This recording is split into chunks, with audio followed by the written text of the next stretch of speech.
Une production des studios Bass. L'épisode de cette semaine est une présentation du garage Arleco. Arleco, servir au-delà de la réparation. Poursuite du concours macapuche.com et on a toujours notre promotion de 10 $ de rabais si vous devenez membre de l'AVEC. Lancement des votes pour les prix du public 2024. Le gouvernement pourrait venir en aide une autre fois à Lyon Électrique. L'Institut du véhicule innovant fait les conclusions de son projet flotte de recharge véhicule lourd et le circuit électrique ajoute Énergie RL à ses bornes interopérables. On a une chronique Tesla, le verre à moitié plein, on parle des véhicules à hydrogène et en grande entrevue, un propriétaire de Fiat 500e. Moi, je calcule que c'est très honnête côté finition, assemblage, qualité aussi des matériaux. Honnêtement, moi, je suis très satisfait pour le prix que j'ai payé. Tout ça et bien plus encore dans l'épisode 186 de Silence on roule.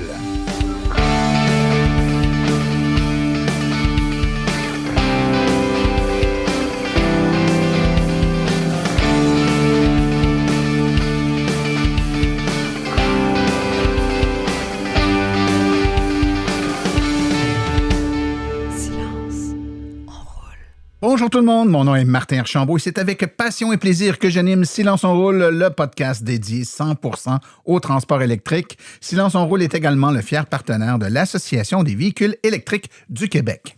J'espère que vous allez bien, que vous avez passé un autre beau 2 semaines où, mon Dieu, on dirait que l'hiver arrivera jamais. Je ne sais pas, vous allez me dire, ça dépend dans quelle région du Québec on se trouve. Là. Nos auditeurs sont un peu partout, mais en tout cas dans la région de Montréal, Rive-Sud de Montréal, on est encore avec des conditions très, très, très automnales.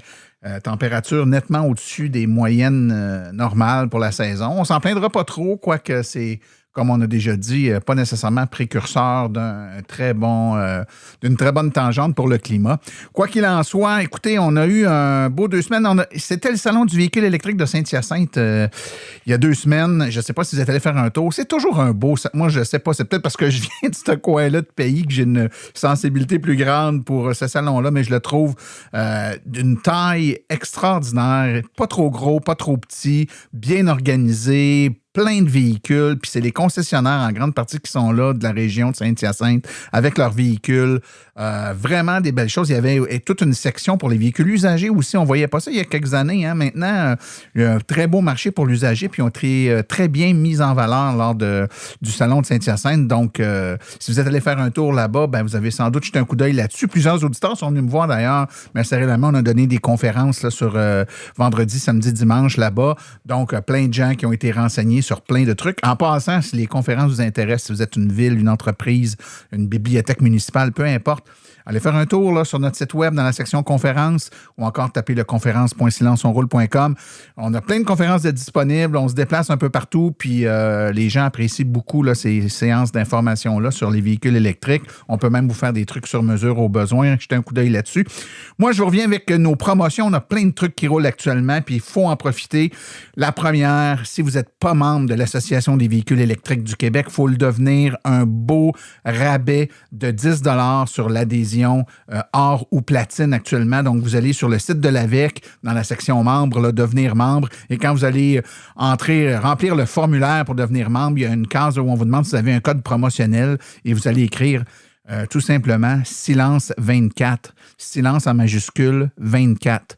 Et automatiquement, vous allez avoir un beau 10 $ de rabais sur votre adhésion. Il ne faut pas manquer ça. C'est un excellent moment pour devenir membre, rester informé, supporter l'association dans sa mission d'informer correctement. Puis si vous devenez membre platine, en plus, vous allez être accompagné par un expert de l'AVEC qui va vous aider dans vos démarches, soit de magasinage ou pour mieux comprendre votre véhicule.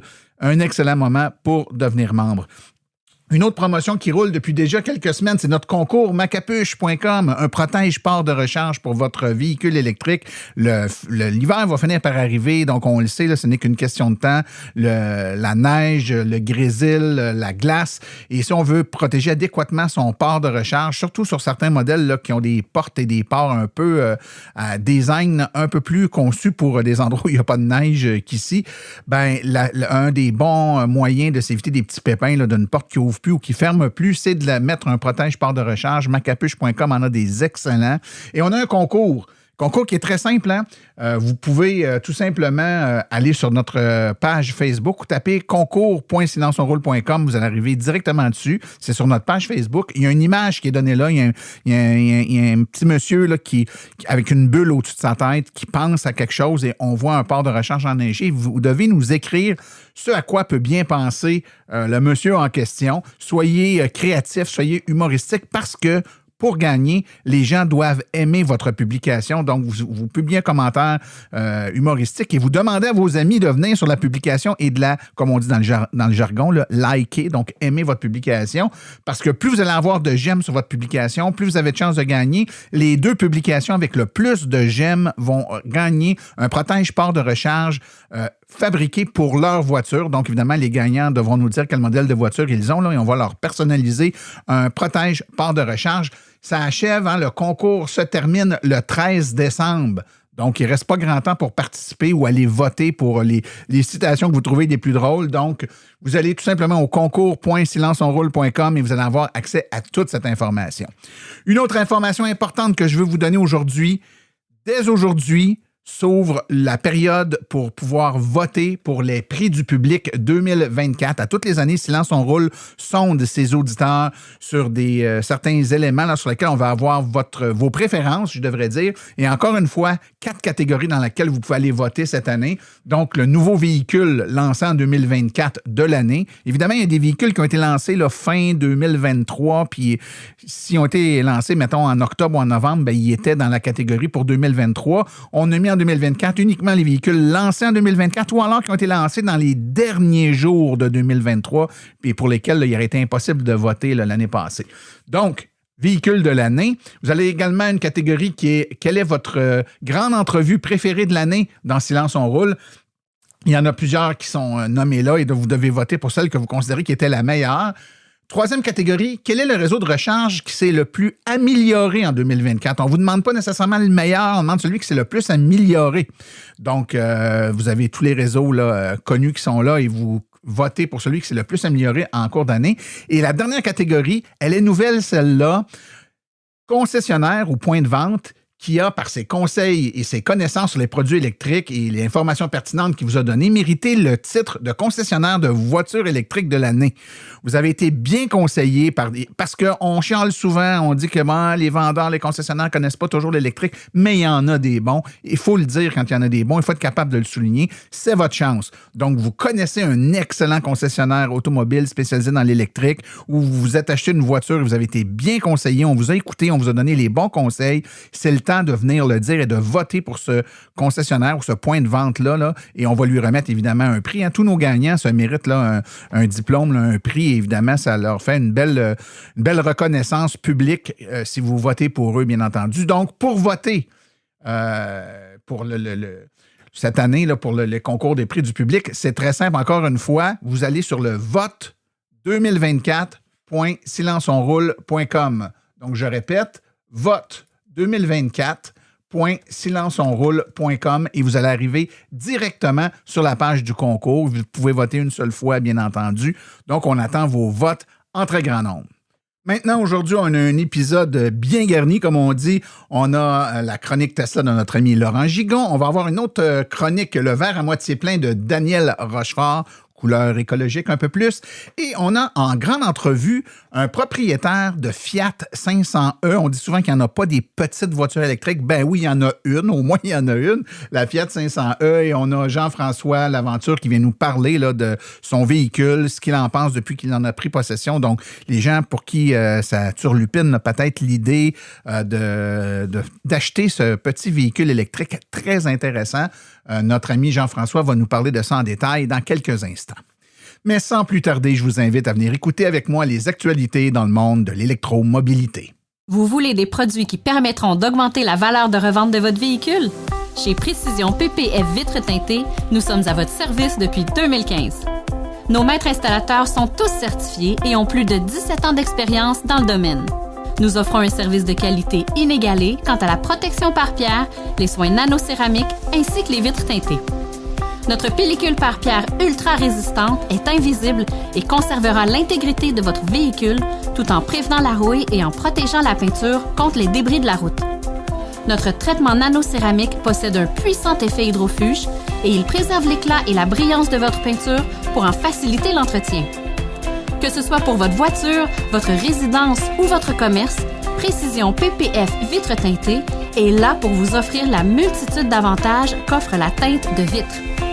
Venez nous rencontrer au 1970 Boulevard des Laurentides à Laval. Appelez-nous au 450-490-4488 ou encore venez visiter notre page Facebook Précision PPF Vitre teintée. Nous comblerons vos exigences tout en vous offrant la qualité que vous recherchez.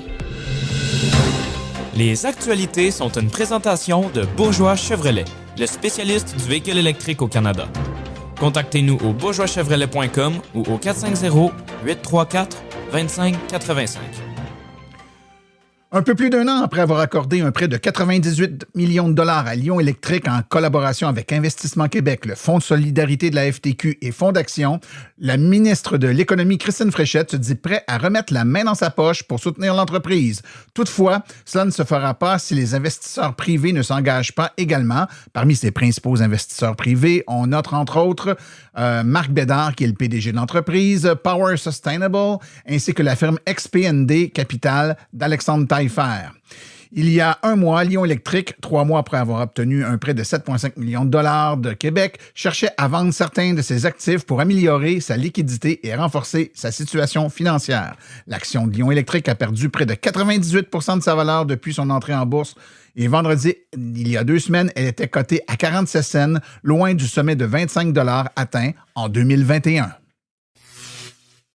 La Fédération des chambres de commerce du Québec tient à souligner la vision ambitieuse en matière de décarbonation et de développement économique présentée il y a une semaine par Hydro-Québec dans le cadre de son nouveau plan d'action 2035 que soumet tous les années la Société d'État. Face aux défis combinés et des fins, des surplus d'électricité et de la nécessité de décarbonation de l'économie, le Québec doit relever les manches et renouer avec les grands projets énergétiques. Les besoins du Québec en électricité vont doubler d'ici 2050. Il faut donc multiplier les approches et voir grand, tant en matière d'hydroélectricité que d'énergie éolienne, solaire et d'économie d'énergie. En ce sens, le plan d'action 2035 d'Hydro-Québec correspond parfaitement à l'approche prônée par la FCCQ en misant à la fois sur la pluralité des productions d'énergie, car chaque mégawatt produit ou économisé est précieux. Il faut qu'il soit utilisé à bon escient pour créer de la richesse et décarboner l'économie, a affirmé Charles Milliard, qui est le président-directeur général de la FCCQ, donc la Fédération des chambres de commerce du Québec.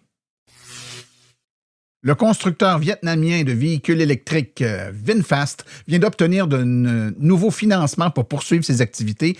La société a reçu un prêt de plusieurs milliards de dollars de son groupe mère Vingroup, incluant le soutien financier de 2,1 milliards de dollars sous forme de sponsoring de la part du président du groupe, Phan Nhat Vuong. L'objectif est d'atteindre le point d'équilibre financier entre le flux de trésorerie positif d'ici la fin de 2026. En tant que jeune constructeur automobile, les véhicules électriques du Vietnam, VinFast, est encore considéré comme un nouveau venu dans l'industrie. Toutefois, pour se faire un nom, la société rend compte au plus grand nombre de conglomérats possibles du Vietnam, entre autres Vingroup, qui a pris un départ fulgurant lors de son lancement. VinFast a immédiatement annoncé des projets d'entrée simultanés sur les marchés américains, européens. Un projet d'introduction en bourse, IPO, ainsi que plusieurs modèles qui sont entièrement électriques, donc de nouveaux véhicules, qui sont déjà ou seront bientôt en production. Julie Debruzin, qui est secrétaire parlementaire du ministère de l'Énergie et des Ressources naturelles, l'honorable Jonathan Wilkinson, a annoncé il y a une semaine l'octroi d'une somme de 18,6 millions de dollars répartis entre plusieurs organisations pour l'installation de plus de 1600 bornes de recharge de niveau 2 et rapide à Toronto et ailleurs au Canada. L'installation de ces bornes aidera les conducteurs de véhicules électriques à se rendre aisément à destination tout en confiance. Avant de prendre la route, les conducteurs peuvent planifier facilement leur trajet en consultant le localisateur des stations de recharge et des stations de ravitaillement en carburant de remplacement que propose Ressources naturelles Canada sur son site Internet. Le financement de ces projets provient du programme d'infrastructure pour les véhicules à zéro émission de Ressources naturelles Canada. À ce jour, les aides financières de RNCAN ont permis le déploiement de plus de 41 000 bornes de recharge au pays, là où la population en a le plus besoin. La semaine dernière, lors du Salon du véhicule lourd de Québec, l'équipe de l'Institut du véhicule innovant présentait les conclusions de son projet Flotte rechargeable véhicule lourd. 5 camions électriques ont été mis à l'essai par des transporteurs québécois. Chaque participant a pu mettre à l'essai un camion et une borne de recharge 50 kW pendant 1 mois. Les véhicules Freightliner, Peterbilt, Kenworth et Lyon ont remplacé les camions diesel sur des itinéraires sélectionnés par l'Institut du véhicule innovant à la suite d'une analyse détaillée des déplacements mettant en évidence le potentiel d'électrification. Cette étude a été réalisée avec 20 entreprises dans le but d'analyser les déplacements des camions diesel sur une période de 3 mois. Le but de cette analyse est de récolter les données d'utilisation des camions diesel afin de créer un simulateur énergétique qui permet d'identifier les conditions optimales pour l'obtention de cette technologie. Les conclusions sont claires, l'électrification des camions lourds au Québec est possible et rentable, il suffit d'identifier les bonnes routes. Notons que nous aurons les gens de l'Institut du véhicule innovant à Célan-son-Roule pour nous parler de ce projet dans quelques semaines. Le circuit électrique, le plus important réseau de bornes de recharge publique au Québec, vient d'ajouter à sa liste de réseaux interopérables celui d'Énergie RL, présent au Saguenay. La vingtaine de bornes allant de 50 à 200 kW sont réparties sur le territoire du Saguenay. Quoiqu'il puisse être possible de démarrer les recharges avec l'application Réseau, les bornes sont maintenant interopérables avec le circuit électrique, c'est-à-dire qu'elles sont présentes dans l'application et sont facilement identifiables grâce au logo d'Énergie RL. Pour le moment, elle semble être tarifée au tarif avantageux de 13 et 20 $ facturés à la minute, mais des frais d'interopérabilité de 1,25 $ s'appliquent. Rappelons que le circuit électrique est maintenant opérable avec BC Hydro, ChargePoint, Couche-Tard Circle K, Eddy, Flow, Hypercharge, Ivy, Réseau branché, Shell Recharge, Stay in Charge, Switch, Vialink et Zeph Energy ainsi que Énergie RL. Ceci en fait l'application mobile avec le plus grand nombre de bornes accessibles avec plus de 100 000 points de recharge partout en Amérique du Nord.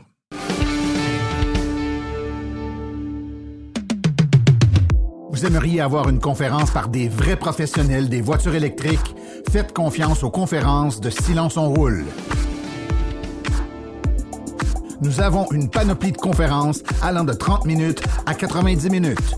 Pour plus d'informations et pour réserver votre conférence, écrivez à martin@silenceonroule.com. martin@silenceonroule.com.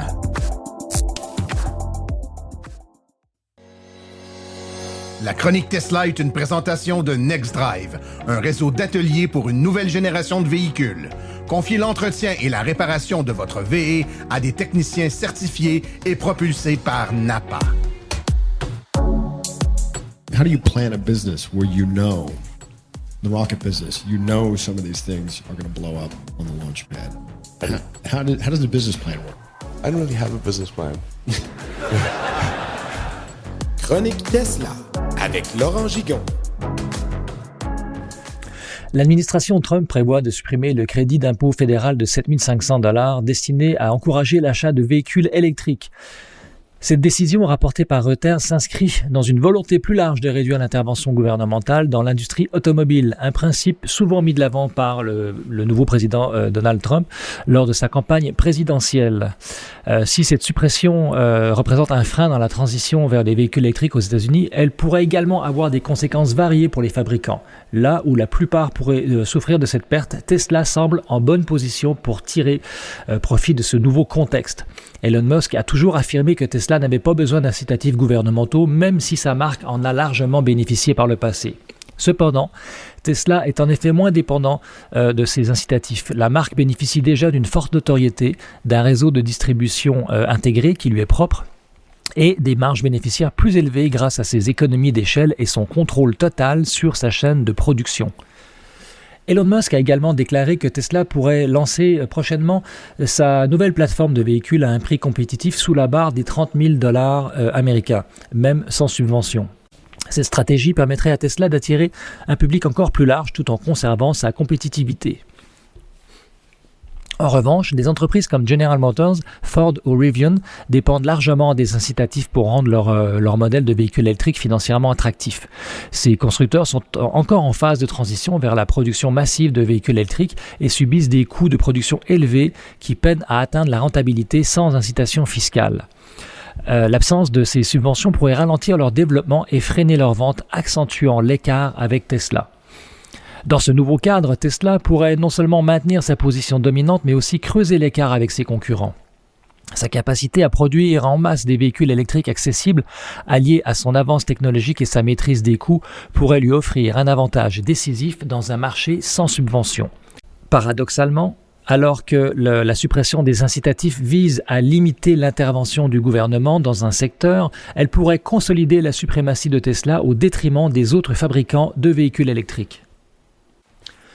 Tesla s'apprête à faire évoluer à nouveau la recharge des véhicules électriques avec le lancement de son V4, la version V4 cabinet, en 2025. Cette version d'infrastructure, cette nouvelle infrastructure de superchargeur promet des vitesses de recharge inédites, non seulement pour les voitures électriques, mais aussi pour son camion semi. Depuis l'introduction des superchargeurs V4 en 2023, Tesla a déjà poussé les limites de la recharge rapide, atteignant des vitesses de 350 kW.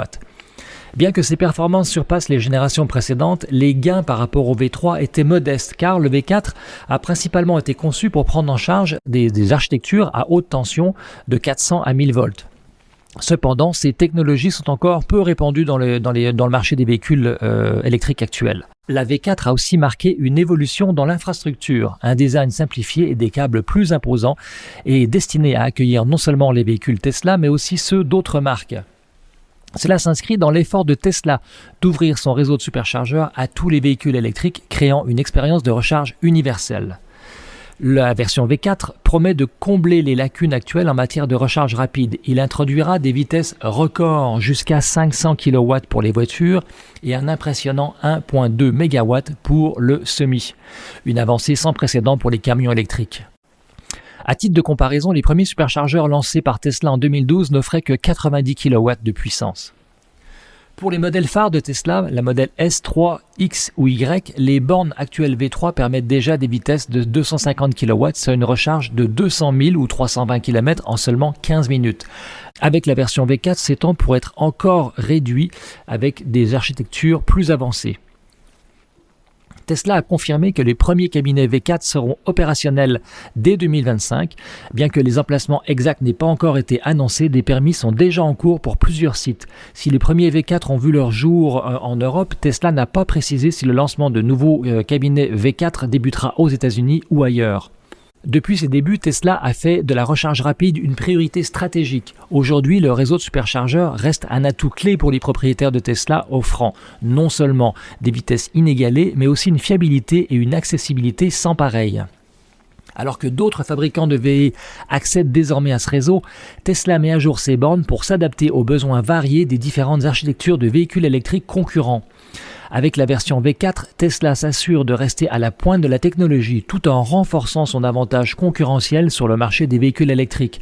Cette nouvelle infrastructure promet de simplifier encore davantage l'expérience utilisateur tout en répondant à la demande croissante pour les recharges ultra rapides. Le célèbre investisseur et actionnaire de longue date de Tesla, Ron Baron, a récemment partagé ses perspectives optimistes sur l'avenir de Tesla et d'Elon Musk dans le cadre de l'administration Trump à venir.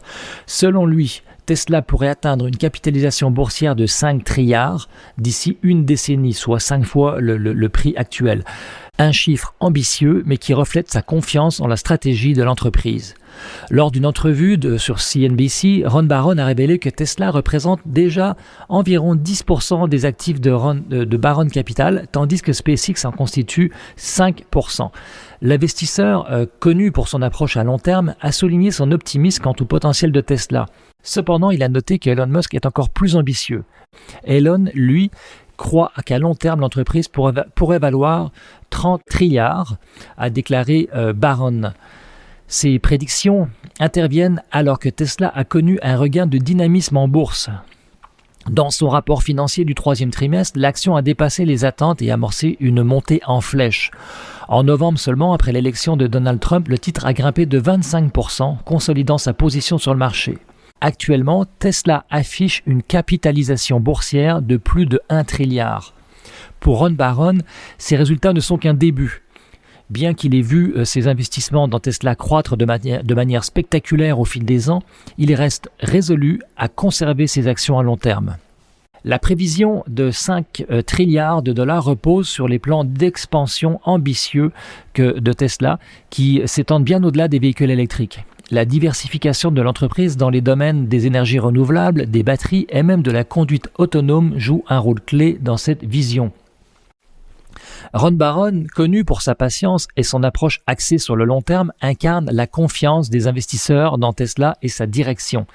Sa prédiction de 5 trilliards de dollars, bien qu'audacieuse, illustre l'impact que Tesla continue d'avoir sur le secteur technologique et énergétique et reflète une vision où l'entreprise deviendrait l'une des plus valorisées au monde. Voilà, c'est tout pour aujourd'hui. Merci de m'avoir suivi et à très bientôt.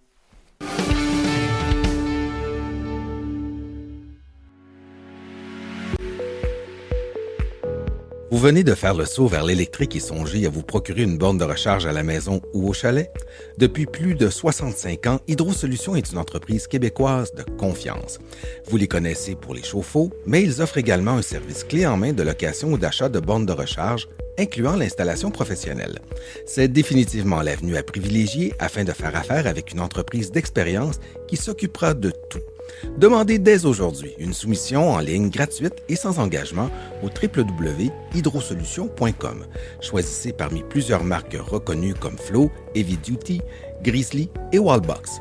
Une seule visite sur leur site web vous permettra de constater la diversité des modèles offerts ainsi que la simplicité avec laquelle vous pouvez entamer une démarche. Par la suite, en cas de problème, leur équipe d'experts est là pour vous. Hydro-Solutions, leur mission, vous simplifier la vie.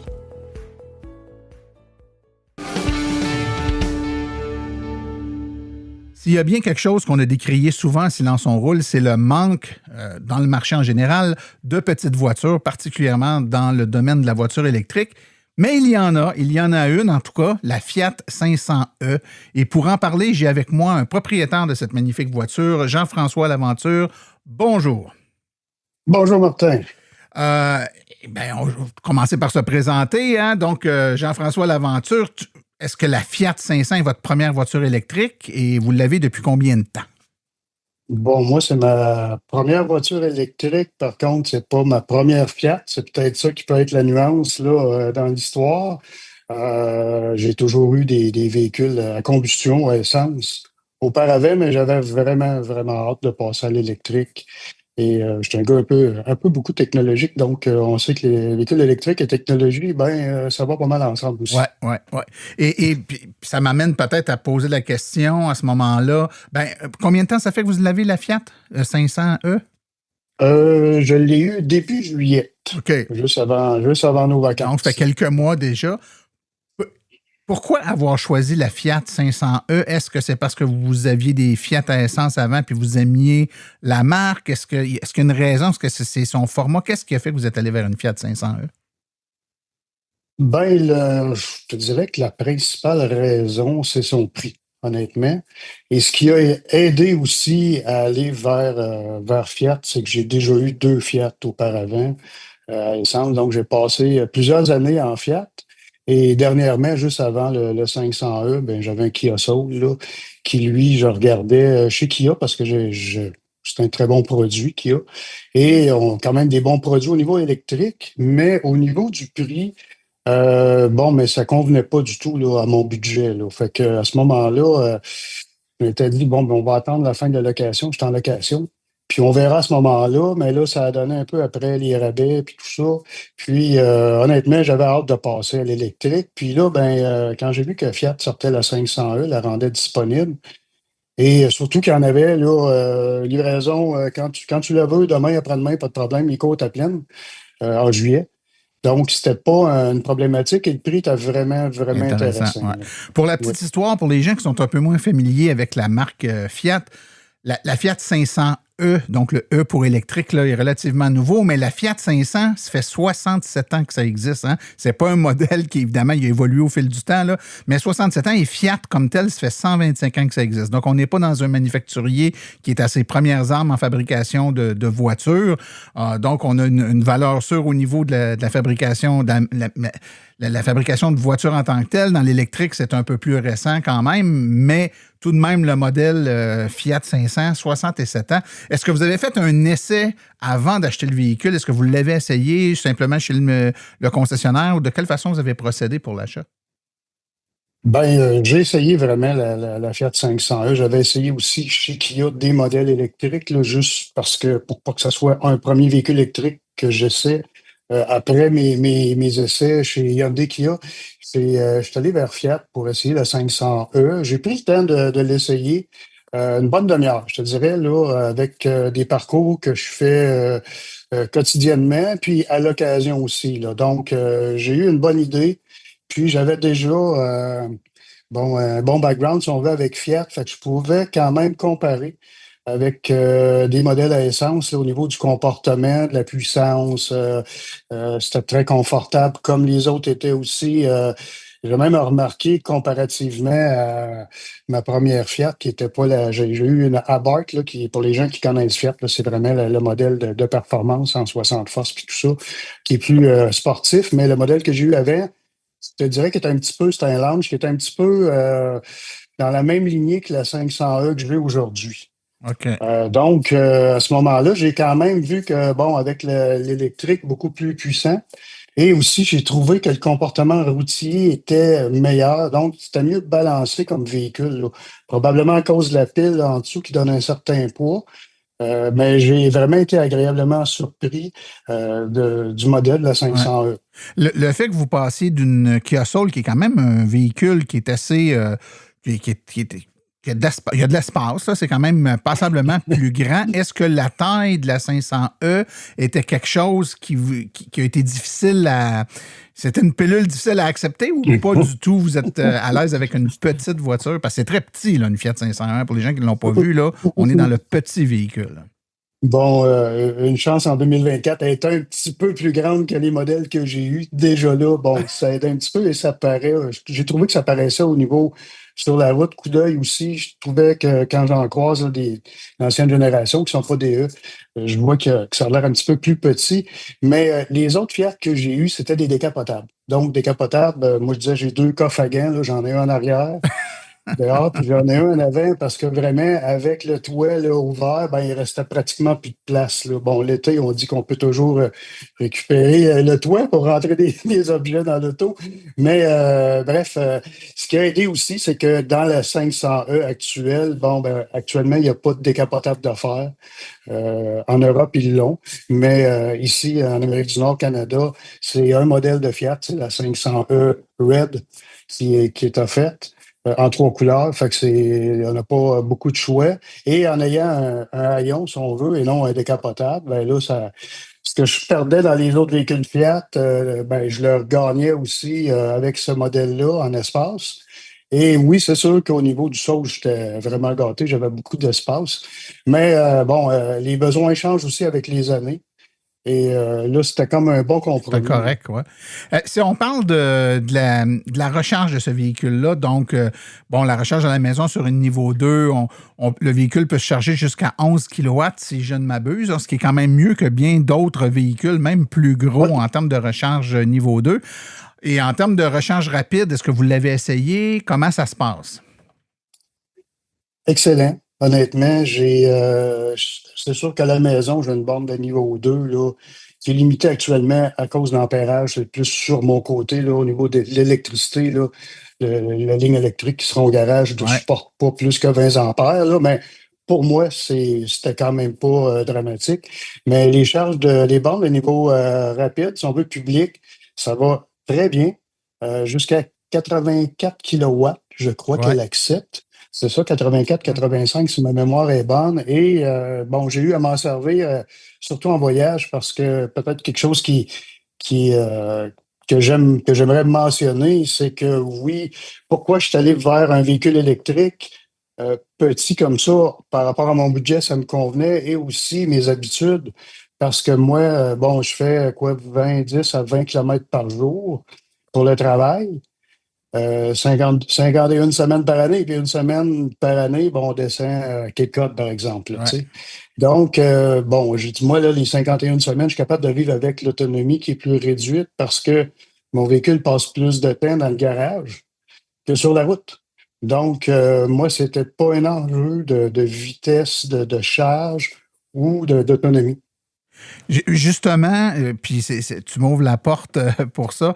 On parle d'autonomie qui est plus réduite. On parle de quoi? 220 km d'autonomie? Entre 240, si on veut, là, dépendamment de la température, parce que Oui, là, bien je le entendu. vois, parce que depuis cette semaine ou aujourd'hui, même spécifiquement, il fait un peu plus froid, puis je vois que ça l'affecte un petit peu la consommation, mais c'est pas dramatique. On est quand même dans les 200 km, là. Oui, 220, confortable, si on veut. Est-ce que, selon l'usage que tu en fais puis de l'expérience que tu avais, est-ce que ceux qui prétendent que la Fiat 500e est uniquement un véhicule urbain, est-ce qu'ils ont raison ou c'est plus que ça? C'est beaucoup plus que ça. La preuve, c'est qu'on a fait un voyage quand même, je demeure à Trois-Rivières, Cape Cod, là, on s'entend, là, c'est une dizaine d'heures de route quand même, là, et on traverse plusieurs États dans ça, et on s'est rendu très bien avec la 500e. À la différence, ben là, on planifie le voyage autrement qu'avec un véhicule à essence, là. C'est sûr qu'il faut être. Puis c'était notre premier voyage aussi, là. J'avais fait 2 fois des Trois-Rivières Québec, là, pour me faire la main un petit peu sur des recharges avec des bornes rapides. Mais oui, auparavant, là, avec une bonne préparation, je pense que ça, c'est bon pour n'importe quel véhicule électrique, là. Ben, spécifiquement, si un véhicule électrique a moins d'autonomie, ben là, c'est sûr que tu dois être un petit peu plus rigoureux, je crois, au niveau de ta planification, parce que là, la distance entre 2 bornes là, est importante. Donc, c'est clairement pas juste un véhicule électrique urbain. Si on est capable d'aller jusqu'à Cape Cod et de revenir sans problème, là, on n'est pas dans... On défait un peu le mythe, je pense, hein, de la voiture uniquement urbaine. C'est pour ça qu'ils ne connaissent pas beaucoup Fiat, et je pense qu'il y a beaucoup de gens qui n'ont jamais vu ou se sont jamais assis dans une Fiat. Parlons particulièrement de celle-là, la 500e. Côté qualité de finition, d'assemblage, qu'est-ce que ça a de l'air? Bon, moi, je trouve, en tout cas, on regarde tout le temps par rapport au prix aussi. Il faut comparer à des choses similaires, si on veut. Là. Moi, je calcule que c'est très honnête côté finition, assemblage, qualité aussi des matériaux. Honnêtement, moi, je suis très satisfait pour le prix que j'ai payé. Ça me convient très bien. Puis, c'est harmonieux aussi. Tu sais, j'ai pas l'impression d'être dans un véhicule qui est juste en plastique bas de gamme. Ouais. C'est vraiment pas. Et toujours en lien avec le fait que c'est effectivement un véhicule qui est beaucoup moins dispendieux que bien d'autres. Au niveau de la technologie embarquée, qu'est-ce qu'on a de disponible? Infodivertissement, tout ça, là, à quoi ça ressemble? Bon, infodivertissement très complet. Si on veut, avec un écran 10 pouces et quart, 10,25 pouces là, à l'horizontale, couleur avec une très bonne définition. Ça, c'est l'écran d'infodivertissement. En avant du conducteur, ben, on a un autre écran qui est un complément de celle qui est dans le centre, si on veut. Donc, s'il y a des choses qu'on ne voit pas, on peut les mettre directement en avant du conducteur. C'est bien fait, c'est clair. Moi, ce que j'ai aimé, c'est que je suis en informatique, là, fait que l'ergonomie, la façon d'atteindre les options, c'est pas compliqué. Je trouve que l'ergonomie est bien faite au niveau de la structure des menus, atteindre les choses, les graphiques sont bons. Honnêtement, là-dessus, Martin, moi, je trouve qu'ils ont fait quand même un beau travail. Oui. Puis, c'est toute la navigation, par exemple, si tu veux t'en aller en quelque part que tu ne connais pas, est-ce que c'est un GPS intégré au véhicule ou est-ce que ça intègre la technologie Apple CarPlay ou des trucs comme ça? Bon, tu as Android Auto sans fil, Apple CarPlay aussi sans fil. Tu as un GPS déjà built-in, si on veut, inclus là, avec le système où tu peux planifier tes trajets directement dessus. Et à ce moment-là, ben, au fur et à mesure que tu avances dans ton trajet, ben, il te présente aussi les bornes qui sont sur ton chemin, ce qui s'en vient, s'il y a de la construction. Tu sais, c'est vraiment quand même un GPS qui est complet. Peut-être qu'on ne voit pas toutes les bornes de recharge, par contre, disponibles par ça, même sur les applications. Dépendamment de quelle application tu prends, là, tu ne les vois pas nécessairement toutes, on se rend compte de ça. Mais à ce niveau-là, c'est quand même très bien fait, c'est très utilisable. Ouais. Est-ce qu'il y a un système d'assistance à la conduite, communément appelé cruise control adaptatif, suivi de lignes, des trucs comme ça? Qu'est-ce qui vient sur le véhicule? Bon, on a un cruise control qui, sur le modèle que j'ai, n'est pas adaptatif. Sur la Prima, qui, je ne sais pas si elle est disponible actuellement ou elle s'en vient, là, je pense qu'elle est disponible. il l'appelle la Prima, là, qui est un modèle plus haut de gamme, si on veut, que la Fiat, plus équipée. Au niveau de technologie aussi, plus équipée. Elle l'a. Par contre, moi, je ne l'ai pas, mais je vais avoir vraiment des avertissements. J'ai un Cruise qui fonctionne très bien. J'ai des avertissements aussi si je m'approche trop près d'un véhicule. Au niveau des changements de voie aussi, j'ai des avertissements qui sont dans le volant et sonore aussi. J'ai aussi, comme on peut dire, je ne l'avais pas dans le Kia Soul, puis j'étais un peu surpris de l'avoir dans mon Fiat 500, là, des essuie-glaces automatiques, si on veut, qui sont, tu sais, on parle de petits véhicules, là, mais il y a quand même de la technologie déjà d'inclus dans le modèle de base aussi, là. Siège chauffant aussi, avec un thermostat, si on veut. Fait qu'on règle la température autant des sièges que de l'habitacle. Et à ce moment-là, on est confortable. Excellent. Dis-moi si je me trompe, mais quelqu'un qui cherche un petit véhicule actuellement, c'est quoi les alternatives à la Fiat 500e? Il n'y a pas grand-chose, là. Non, il n'y a pas beaucoup de choses à ce prix-là. Je pense qu'ils sont pas mal tout seuls dans leur créneau, là. C'est le seul petit... Ah oui, puis même, moi, j'oserais même dire, même si on fait abstraction du prix, un véhicule électrique de petite taille, si on le choisit, non pas pour une question de prix, mais pour une question de taille, là, on va être modeste dans notre volume de notre véhicule. Au moment où on se parle, il n'y a rien d'autre sur le marché. Là. Peut-être que une Bolt usagée ou une Spark usagée va être ce qu'il y a de plus proche, mais il n'y a pas grand... Mais encore là, c'est pas aussi Ils sont petit. assez seuls dans leur catégorie au niveau du format. Ça, tu as raison, Martin, là-dessus. Ouais. Tu as parlé tantôt, puis on va conclure un peu avec ça, là, que c'était, tu disais pour le prix. Effectivement, c'est un véhicule qui, dans la gamme des voitures électriques disponibles actuellement sur le marché, est l'une des moins chères. Elle se détaille à partir de quoi avec les rabais, à peu près 31 000 une fois les rabais appliqués? Là? Oui, 31 32 000 Là, je pense qu'il a même baissé un petit peu parce que je pense que les stocks s'accumulent. Là. On n'en voit pas beaucoup sur les routes. Ouais. Donc, s'ils ne sont pas sur les routes, ils sont chez les concessionnaires. Et il y a des rabais, je crois, là, qu'il n'y avait pas au moment où moi j'ai fait l'achat. Mais moi, ça a été 31 32 000 un coup les rabais appliqués. Là. Si on fait une petite rétrospective là, des caractéristiques du véhicule, donc il est petit, mais ça reste que c'est un 4 places. Hein? Il y a des sièges en arrière. Oui, 2 plus 2. Les 2 places en arrière, je te dirais, c'est plus du dépannage. Tu t'embarques pas 2 colosses là. Non. Les enfants peut-être, ou du dépannage, là, court trajet, ça peut aller. Mais on s'arrête là. Oui, c'est ça. C'est un véhicule qui a 225 km d'autonomie à peu près là, annoncé. On comprend que ça peut être un peu plus, un peu moins, tout dépendant de la température. Une batterie de 42 kWh refroidie au liquide. Donc, c'est une voiture qui va avoir des performances de recharge rapide intéressantes. D'ailleurs, on en a parlé, 85 kW à peu près sur une recharge rapide avec port SAE. C'est une voiture qui a 118 HP de moteur, un torque, là, donc un couple de 162 livres au pied.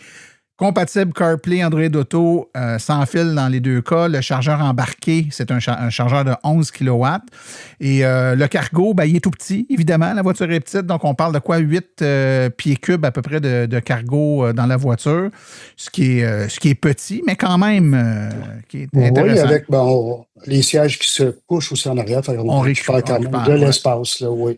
Donc, le modèle de base, c'est qu'on dit qu'il est à 31 000 une fois les rabais appliqués. C'est celui qu'on appelle le Red, là, donc qui est le modèle de base. Mais effectivement, il y a un modèle Prima qui devrait être, s'il n'est pas disponible, il est sur le point d'être disponible, qui devrait coûter 5 000 de plus à peu près que la Red, mais qui va avoir des fonctionnalités de plus, dont 7 haut-parleurs amplifiés avec subwoofer, gestion de ligne, on l'a dit tantôt, donc un cruise control adaptatif avec du maintien de ligne. Des phares qui s'ajustent automatiques, des détecteurs d'angle mort et également certaines petites caractéristiques au niveau de l'esthétique extérieure du véhicule. Donc, les miroirs qui sont de la même couleur et le fascia en avant qui va de la même couleur que le véhicule plutôt que d'être sur un 2 tons comme le modèle Red. Donc, Modèle, c'est une petite voiture. Elle répond, puis je pense que tu l'as très bien exprimé, Jean-François, à tous tes besoins. C'est pas une voiture de ville uniquement, malgré qu'elle soit petite et que son autonomie soit plus petite que celle de bien des voitures. Elle permet de faire à peu près tout. Puis le fait qu'elle charge vite, elle va avoir une batterie plus petite, elle charge rapidement, donc c'est pas long, on se recharge, puis on repart. Là. C'est ce que j'ai vécu là, à mon voyage, que j'ai été assez surpris de la rapidité de la charge. Là. Et elle est disponible. Les gens qui en veulent là, de cette voiture-là, elle est disponible. Donc, les concessionnaires en ont. Donc, si ça vous intéresse, là, je pense qu'on a fait un survol du véhicule qui vous donne une bonne idée. Ça va être le premier hiver que tu vas passer avec. Évidemment, on ne sait pas comment se comporte en hiver. On va le savoir. On s'en parlera peut-être au printemps pour voir comment ça a été. Mais j'ai pas de doute à date. Là, tout ce que j'entends et que je vois de cette voiture-là me laisse présager que de belles choses. Donc, Jean-François Laventure, merci beaucoup pour ta présence aujourd'hui à Silence on roule. Merci beaucoup, ça me fait plaisir. J'espère en voir plus sur la route. Oui, moi aussi.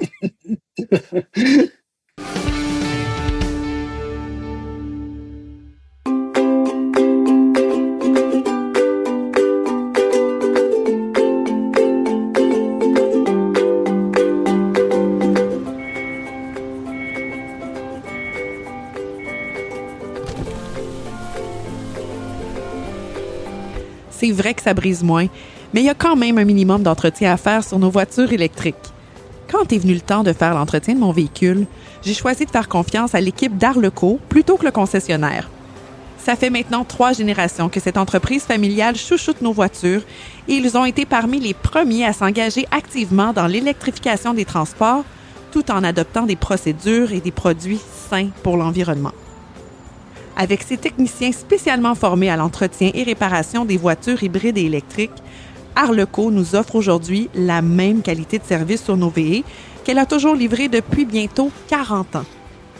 De plus, chez Arleco, j'obtiens 10 % de rabais sur la main-d'œuvre et les traitements anti-rouille avec ma carte membre hors de l'AVEC. Arleco Génération 3, 8470 Boulevard Parkway à Anjou. 514-352-1446 ou arleco.ca. Arleco, servir au-delà de la réparation.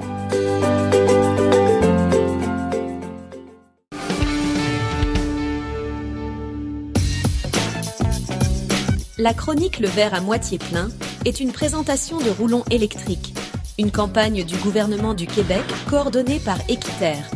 Pour en savoir plus sur toutes nos activités, visitez le site internet roulonelectrique.ca.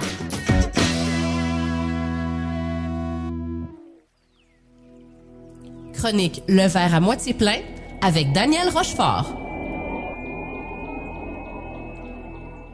Bonjour. Aujourd'hui, on va parler voiture à hydrogène. En particulier, on va parler d'un rapport qui met le clou final dans le cercueil de cette technologie-là au Québec. Vous aurez des arguments de plus durant les fêtes lorsqu'on va vous lancer que c'est ça l'avenir, pas les voitures électriques tellement longues à charger. Je suis Daniel Rochefort, bienvenue à la chronique Le verre à moitié plein. Je tenais à vous parler de ce rapport-là parce que les promesses de la voiture à hydrogène, ça représentait jusqu'à maintenant un frein à l'électrification. En fait, la voiture à hydrogène, ça sert souvent de justification, d'excuse à ceux qui crachent sur la voiture électrique. Et donc, quant à moi, c'est un frein à la lutte au changement climatique. Je parle au passé parce que c'est maintenant démontré, preuve à l'appui, que vous ne verrez pas de sitôt des voitures à hydrogène sur les routes du Québec. Donc, la démonstration est faite dans le rapport officiel du gouvernement qui présente les résultats du banc d'essai gouvernemental sur les véhicules à pile à combustible. Ça, c'est une expérience de 5 ans, un projet pilote qui a débuté en avril 2019 pour vérifier si l'hydrogène vert du Québec pourrait être une alternative aux pénibles voitures électriques qu'il faut charger pendant des heures, qui ont tellement pas d'autonomie et qui coûtent tellement cher. Eh bien, 5 ans plus tard, 46 véhicules à hydrogène plus tard, et 6 millions de dollars de moins dans nos poches, la réponse est enfin arrivée. Les promesses de la voiture à hydrogène, c'est de la foutaise. On pourrait même dire de la bullshit. Attention, je dis pas que l'hydrogène vert en lui-même, c'est de la bullshit, là, même si certains voudraient en faire avec du lisier. Là. En fait, l'hydrogène vert, on va en avoir besoin. On va en avoir besoin de beaucoup à part de ça, puis c'est vraiment précieux. Je vais y revenir plus tard. Ce qui est de la foutaise, c'est tout le discours selon lequel mettre de l'hydrogène dans une voiture au lieu de mettre de l'électricité, ce serait plus simple, ça serait plus rapide. Ça va être éventuellement, mais moins cher. Bref, le discours selon lequel on ne devrait pas perdre notre temps avec la voiture électrique, puisque bientôt, on va pouvoir rouler plus loin dans des voitures qui rejettent que de l'eau. Eh bien, côté coût, l'expérience montre que rouler à hydrogène, rouler avec de l'hydrogène, ça coûte les yeux de la tête. Ça coûte beaucoup plus cher que rouler électrique et ça varie beaucoup même en fonction de la température. L'été, ça coûte environ 14 $ pour rouler 100 km, tandis que l'hiver, ça s'est avéré coûter environ 30 $ par 100 km, avec de l'hydrogène fortement subventionné. Là. Si vous rouliez aux États-Unis, c'est le double du prix en fait. C'est beaucoup comparé aux 2 $ par 100 km pour rouler électrique. En fait, c'est encore plus cher que rouler avec de l'essence. Côté remplissage, bien, c'est vrai que remplir les voitures à hydrogène, ça s'est avéré plus rapide que charger des voitures électriques. Les remplissages ont pris en moyenne 9,4 minutes. Du moins, les remplissages réussis. Là. En fait, sur les 5 ans de l'expérience, le quart des remplissages ont échoué. C'est parce que la chaîne de production puis de distribution de l'hydrogène, c'est très fragile. Hein? Et ça a besoin de beaucoup de maintenance pour ne pas tomber en panne. Beaucoup plus complexe que de distribuer de l'énergie dans des bonnes recharges. Les pannes sont survenues au niveau des électrolyseurs, au niveau des compresseurs, mais surtout au niveau de la station-service elle-même. Et parfois aussi, ça s'est produit au niveau des utilisateurs parce que, en fait, ça s'est avéré pas si simple que ça finalement de faire le plein d'hydrogène. Les protocoles de branchement, parfois le pistolet qui gèle ou qui veut plus se désenclencher, l'horreur. C'est un des aspects d'ailleurs qui a causé le plus d'insatisfaction chez les utilisateurs dans l'expérience. C'est faire le plein d'hydrogène. Côté efficacité énergétique, la voiture à hydrogène vert, elle se révèle un peu plus efficace qu'une voiture à essence au final. Mais ça reste quand même une motorisation extrêmement inefficace comparée à la voiture électrique. De toute l'énergie électrique nécessaire pour fabriquer l'hydrogène vert, il y en a seulement 23 %. C'est le quart là, qui fait avancer le véhicule au final. Concrètement, là, il a fallu investir 66 kWh pour produire de l'hydrogène qui permettait à une Toyota Mirai d'avancer 100 km à 10 degrés Celsius. Là. L'hiver, c'était bien pire. Ça prenait 101 kWh pour parcourir 100 km à moins 6 degrés. Imaginez à moins 25. En d'autres mots, si on compare avec une voiture électrique pas bien efficace là, qui consommerait environ 20 kWh par 100 km, on aurait pu parcourir entre 330 et 500 km avec la même énergie. Bref, l'hydrogène, pour les véhicules légers comme des voitures, ça semble mort et enterré. Du moins pour le gouvernement, là, il n'y en aura pas. Vous le direz à votre beau-frère là, qui pense que son prochain véhicule, il va cracher de l'eau. Ça ne veut pas dire que ça ne pourra jamais servir dans certains secteurs de niche, là, comme le transport lourd, qui pose des défis sérieux là, en termes de temps de recharge puis de puissance électrique des bornes, là, quand on veut avoir du transport lourd électrique. Mais même là, c'est pas évident que l'hydrogène va être une solution de remplacement de l'électrification parce que ça va rester extrêmement inefficace et ça va rester très cher à opérer, bien plus cher que le diesel. Là. Et en plus, ça pèserait vraiment lourd sur les besoins en électricité de la province de mettre le transport lourd à hydrogène. Dans le dernier rapport, l'état de l'énergie du HEC, au début de 2024, on relatait déjà que hydrogéner tout le transport lourd du Québec, ça demanderait environ 35 TWh d'électricité supplémentaire. Ça, c'est l'équivalent des exportations totales du Québec. On fait une croix là-dessus et on met ça plutôt dans l'hydrogène, dans des véhicules lourds. En comparaison, là, du transport lourd électrique, ça demanderait seulement 10 TWh d'électricité. C'est beaucoup, là, mais c'est 3,5 fois moins que de mettre cette électricité-là pour faire de l'hydrogène vert pour animer des camions lourds. C'est un peu la même chose pour le train, d'ailleurs. L'expérience de Charlevoix, actuellement, il y a un train à hydrogène qui est en test, mais l'expérience montre actuellement que ça pose des méchants problèmes de logistique pour approvisionner un train en hydrogène. Et ça coûte encore là les yeux de la tête. Reste que l'hydrogène vert, je vous le disais tantôt, c'est précieux parce qu'on va en avoir besoin quand même pour décarboner le Québec. On va en avoir besoin de beaucoup à part de ça. En fait, c'est bien trop précieux pour qu'on le gaspille dans des voitures. On en a besoin pour remplacer l'hydrogène qui est déjà produit avec du gaz fossile pour alimenter la pétrochimie puis la production d'engrais et certains secteurs industriels québécois. Il va aussi falloir beaucoup d'hydrogène vert pour éliminer les combustibles fossiles dans des secteurs difficilement électrifiables comme la métallurgie, l'aviation, le transport maritime. Là où ça serait vraiment un meilleur choix, l'hydrogène. C'était le verre à moitié plein. Je vous souhaite un beau temps des fêtes, plein de débats autour de si oui ou non on devrait passer tout de suite à la voiture électrique. Amusez-vous bien. Au revoir.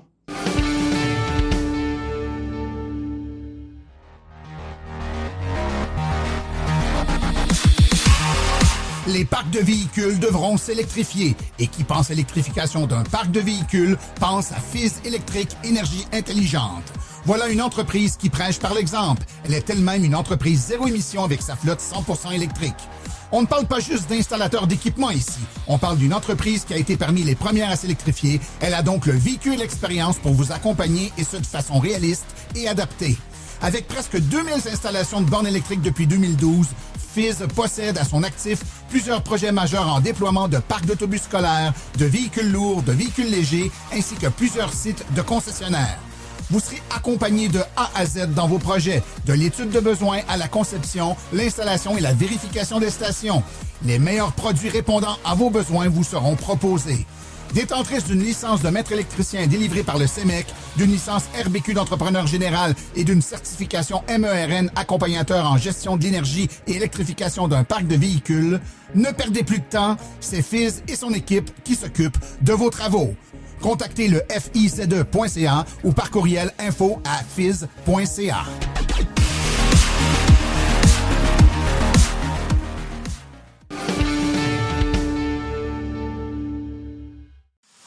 Voici les activités à venir dans le monde de l'électromobilité dans les prochaines semaines. Avec le temps des fêtes qui arrive, évidemment, il ne reste pas beaucoup d'activités ou d'événements. Il y a 2 kiosques virtuels organisés par l'AVEC. Les kiosques virtuels, c'est des séances d'information en ligne où vous pouvez parler à des experts et avoir des réponses à vos questions. La première est le 25 novembre à 19h et la prochaine, ensuite, sera le 9 décembre, toujours à 19h. Les inscriptions doivent se faire sur le site web de l'Association des véhicules électriques du Québec, avq.ca, dans la section événements. Ceci conclut l'épisode d'aujourd'hui. Remerciements à nos invités et collaborateurs, c'est-à-dire Jean-François Laventure, Laurent Gigon et Daniel Rochefort. Merci à nos chroniqueurs Daniel Rochefort, Cédric Ingrand, Sébastien Côté, Philippe Corbeil, Laurent Gigon, Claude Gauthier et ainsi que Stéphane Levert. À la recherche, Martin Archambault et Stéphane Levert. Communication, Marie-Hélène Hamelin. Thème musical, François Viau, Luc Poirier et Marie-France Falardeau. Réalisation et production, les studios Basses. Un gros merci à Arleco, notre commanditaire principal, ainsi qu'aux autres annonceurs qui rendent l'émission possible. Hydrosolutions, Précision PPF, Vitres teintées, Fizz Électrique, Bourgeois Chevrolet, Création L'Escarmot, UAP Napa, Taiga Motors et le groupe Énergie Canada, Roulons Électrique, ainsi que l'Association des véhicules électriques du Québec. La reproduction est permise, mais nous apprécierions en être avisés. Les questions sur le balado doivent être adressées à martin@silenceonroule.com et pour l'information générale sur les voitures, visitez plutôt le www.aveq.ca. Vous avez également accès aux archives de tous nos épisodes ainsi qu'à notre boîte vocale directement sur notre site web au silenceonroule.com. Mon nom est Martin Archambault et d'ici le prochain balado, j'espère que vous attraperez la piqûre et direz vous aussi, silence, on roule.